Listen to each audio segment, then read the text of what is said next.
Gentlemen, ladies, as you all know, the preseason is right around the corner. I just talked with the guys, with Sony with his knee injury. That's hopefully that'll get taken care of. Said he could miss the whole entire preseason along with some of the regular season. So, if he does miss the entire preseason, we believe that Brandon will be running in the preseason, and Brandon is a very dependent running back. So, very dependable. He's a good power back. He's tough. He's got good size, good burst. So, we're looking to get a lot of stuff done with him on the ground, and we'll go from there along with Sony. So I'll be more than happy to take some of your questions.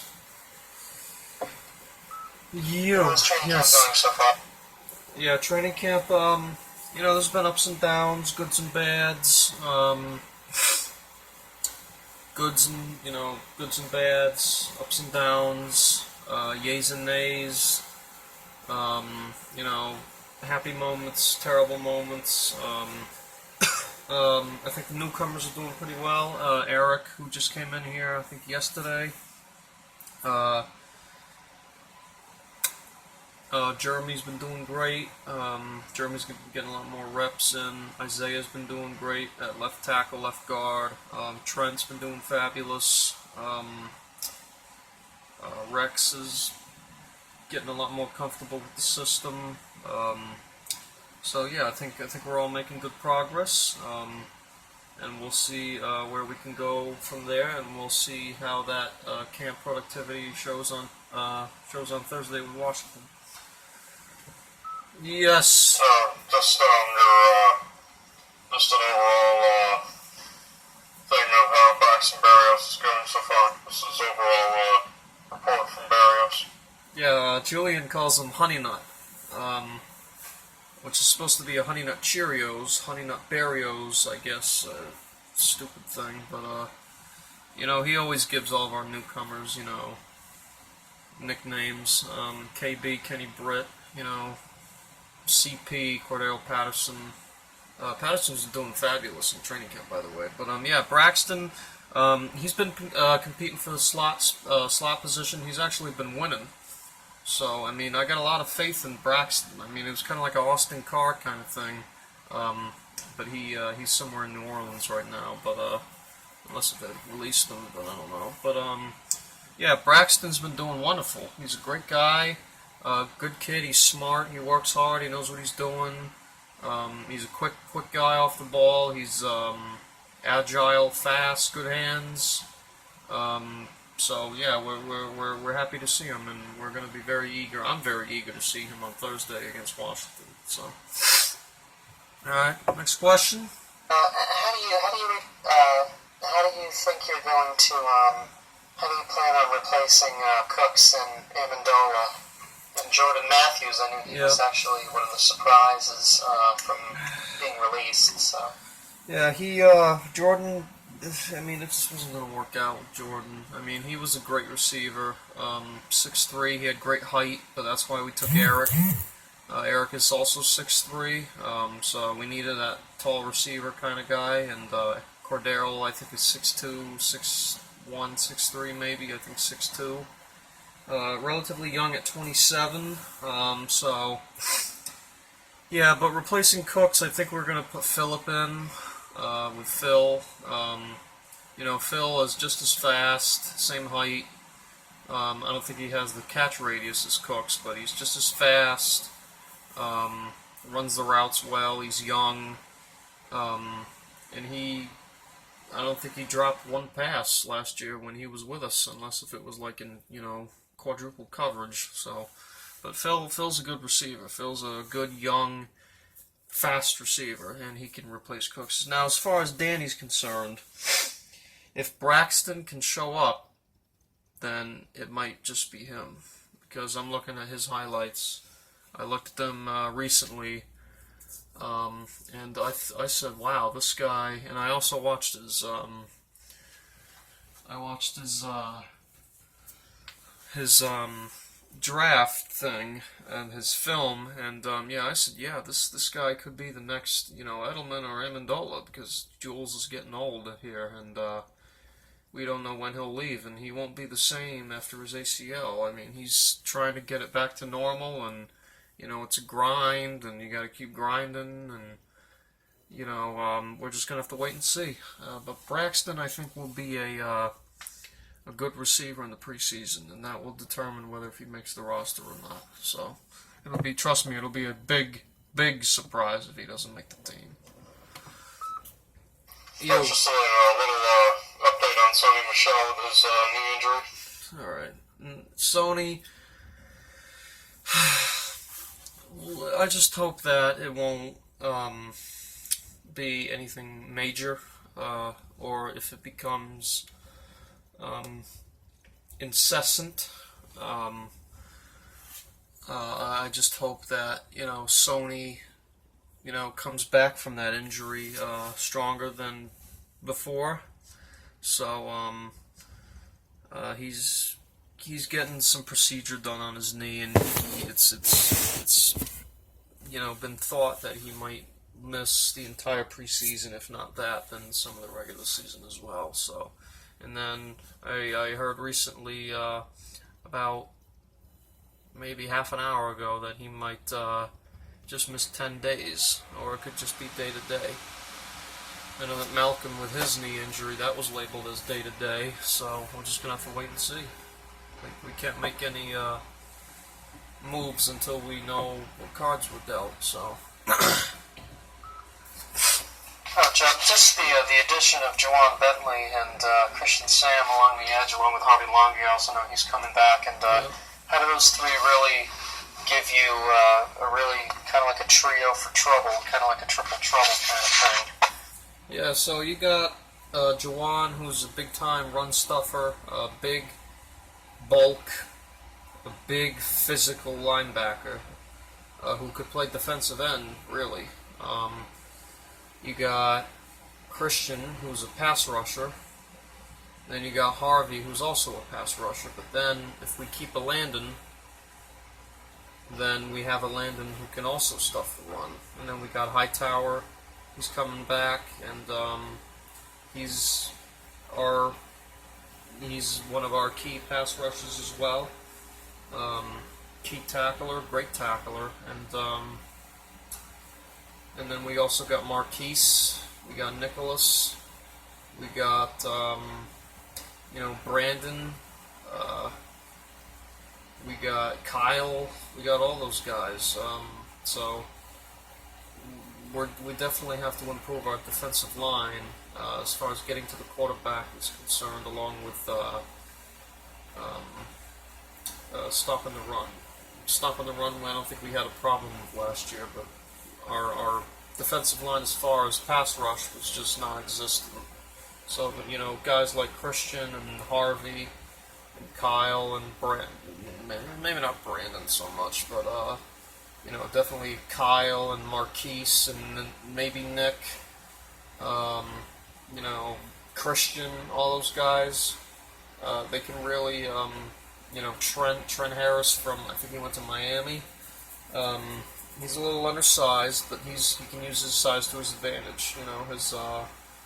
Derek, Dietrich's, staying after camp and working on his moves that need to be improved, and that's a sign for, a breakout year, potentially. So we're very eager to see all of our guys coming back. Dietrich, Derek, especially Derek, because we don't know what he's got. He was our best pick a couple years ago, so, or was it last year? It was last year, so. All right, next question.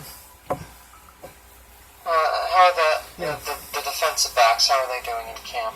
Yeah, the defensive backs. Ryan's been doing very good. Ryan Lewis, the safety, and JC's been doing fine. Keon's been doing great. Eric's been trying. He's been hanging in there. Stefan's been doing unbelievable. But I think my crosshairs are definitely on JC. He went to Maryland, and he is a lockdown corner, and I think he can do that in the preseason. So we're just gonna have to wait and see. And I think Ryan was also. I think he can do well in the preseason too, based off of what I'm hearing in training camp. JC and Ryan Lewis. And Duke. I haven't heard anything from Duke, so we're just going to have to, like I said, we're just going to have to wait and see. Alright, next question. Yes. Has been struggling, and do you think that's going to be something to worry about, or is this just him trying to get familiar with the system and Danny, just him starting off as a rookie? Yeah, Danny, Etling, Danny's been, I don't know what the hell's going on with Danny. He's been throwing picks, incompletions, fumbling, I mean, just not doing great, and hopefully that won't spread into the preseason, and hopefully he'll pick his game up, improve his camp days before the preseason, because we can't afford any mess-ups in the preseason, unless if we're probably going to put Brian in for the first half, and then we'll let Danny go from there. So that way you can just get, a taste of what the preseason's like, going out there and throwing the ball, making plays, snapping, keeping, snap count under control, knowing the snap count, knowing the plays, calling out audibles if you have to, reading coverages, stuff like that. So we're going to have to wait and see what Danny can do on Thursday.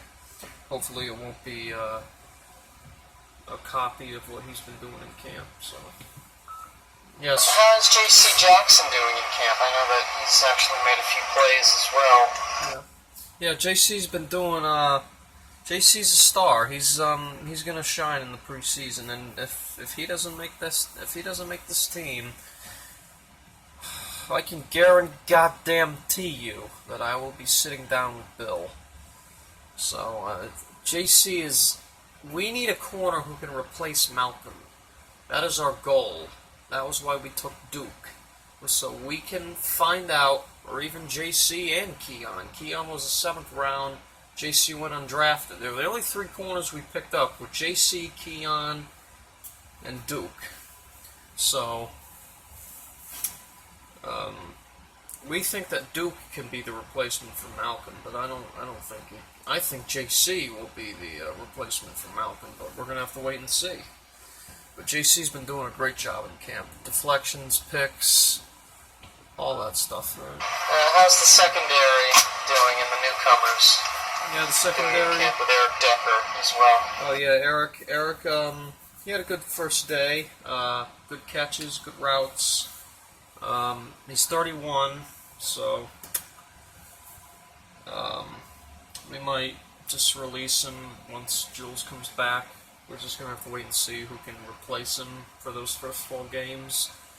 Kind of like a Garoppolo-Brady replacement thing, so we're just going to have to wait and see what happens. Yeah, the secondary's been doing great. Stephon, Keon, Eric. Eric's been hanging in there.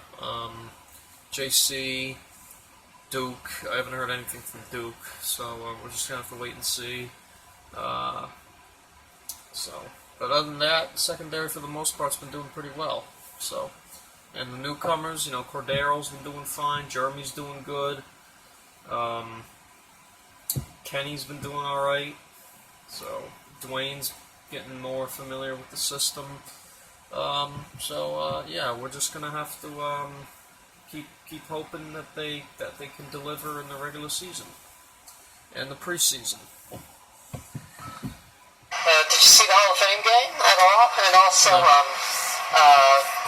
what are you hoping to accomplish, and what do you hope to be demonstrated on Thursday? All right, guys. Last question, then I gotta get going. So yeah, the Hall of Fame game. Yeah, I was not surprised from what I saw from Lamar, and athletic, strong arm, Accuracy could use a little work. He only went 4 of 10, 33 yards, and I think one or two touchdowns. One of them I know was to Hayden Hurst, tight end, first round pick. I think he was first round. I'm not. No, he was. I think either first or second or third. But Hayden's a pretty good tight end. But anyway, Dallas Goedert I know is also another good tight end. But yeah, I saw only half of it because I had to get up I had to go to work the next morning. I want to make sure I get enough sleep. But yeah, the Hall of Fame game. Yeah, it was. Chase Daniel was looking like a Hall of Famer out there for the first couple drives, and then he threw a pick. But anyway, all right. So what am I expecting to see on Thursday? Energy and passion and determination to make the team, and smart play. Smart, dominant play. Smart, okay, intelligent play, dominance, energy, passion, determination. That's what I want. Attention to detail, teamwork, communication, all of it. I want to see on Thursday. Whoever shows it the most makes the team. Whoever doesn't make the team. We'll never know. Sony might not make the team. We don't know. Isaiah might not make the team, and those guys are first-round picks. Duke might not make the team. He was a second-round pick. You can't make assumptions until you've seen what you're given. You can't get unless you give. You can't give unless you get. So we'll wait and see, and expect a good show on Thursday. All right. Thank you guys.